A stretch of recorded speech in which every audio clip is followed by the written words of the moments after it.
Welcome back, everyone, and thanks for joining me today as we move deeper into this Advent season, this season of waiting, longing, and hoping for the peace that only Christ can bring. I'm Jason, the worship pastor at Antrim BIC. Last week, Casey got to share about hope, and today I'm going to continue our Advent series by talking about the theme of peace. Now, if you haven't tuned into last week's message from Bruce, I really encourage you to do that. But one of the things that he talked about was how the most chaotic moment of our day sometimes comes right when we finally lie down. Our body is ready for rest, but our minds suddenly fire up every conversation, every responsibility, and every worry that demands our full and immediate attention. And my wife often experiences something similar. She'll tell me that she has to mentally go through the desktop of her mind and close out every single tab before she can finally fall asleep. And I'm usually able to fall asleep pretty quickly, but I can say this: the most anxious moments of my life often ambush me when I finally lay down at night. Suddenly, the buzzing just won't stop. The worries get loud, and even the hurts that I have they resurface. I could have been fine all day long, distracted and in motion, but the moment things get quiet, everything I pushed aside decides to show up. And maybe you felt that too, how anxiety seems to peak the moment you actually slow down long enough for it to find you. Sometimes our busyness is just a distraction from what's gnawing at us, but in the quiet, it all comes rushing back.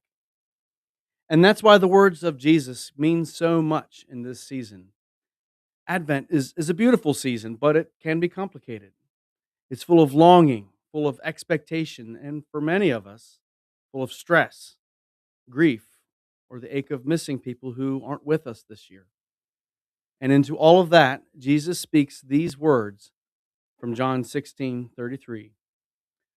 I have said these things to you that in me you may have peace. In the world you will have tribulation, but take heart. I have overcome the world. Let's just sit with that for a moment.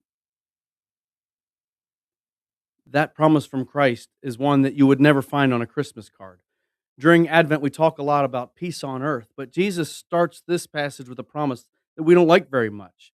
In this world, you're going to have tribulation, and that hits differently in December.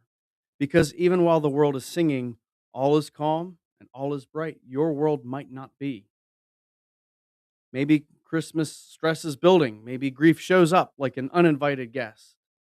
Maybe there's an empty seat at the table this year, and the silence around it is louder than any carol that is being sung.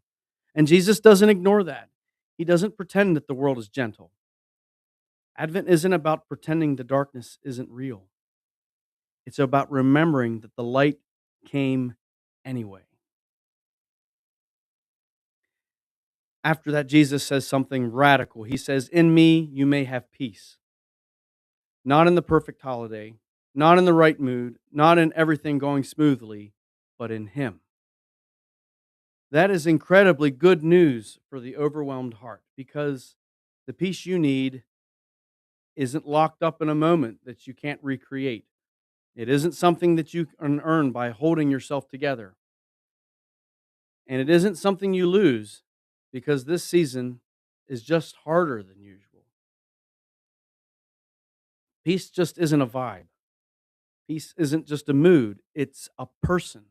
And Advent tells us exactly what we've been saying. Peace isn't found when life gets quieter. Peace is found when Jesus gets closer.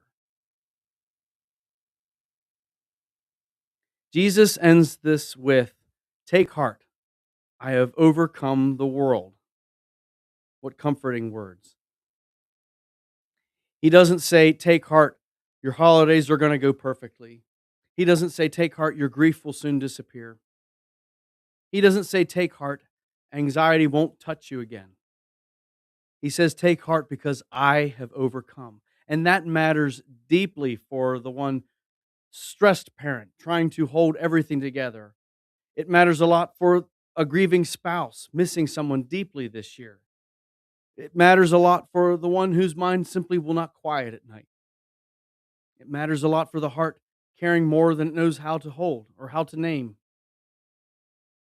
Jesus doesn't ask you to be strong during Advent. He invites you to rest in His strength. The peace that He offers is stronger than the shaking in your world. So let me ask you today, where do you need the overcoming peace of Jesus this Advent? Right here. Is it in your grief, in the person that you miss, in the rushing pace of December, in a relationship that feels fragile, in the quiet moments when your mind spirals? Whatever it is, Jesus invites you to bring it to Him, not after the holidays, not once you've pulled yourself together, but right now in the middle of the chaos and the ache.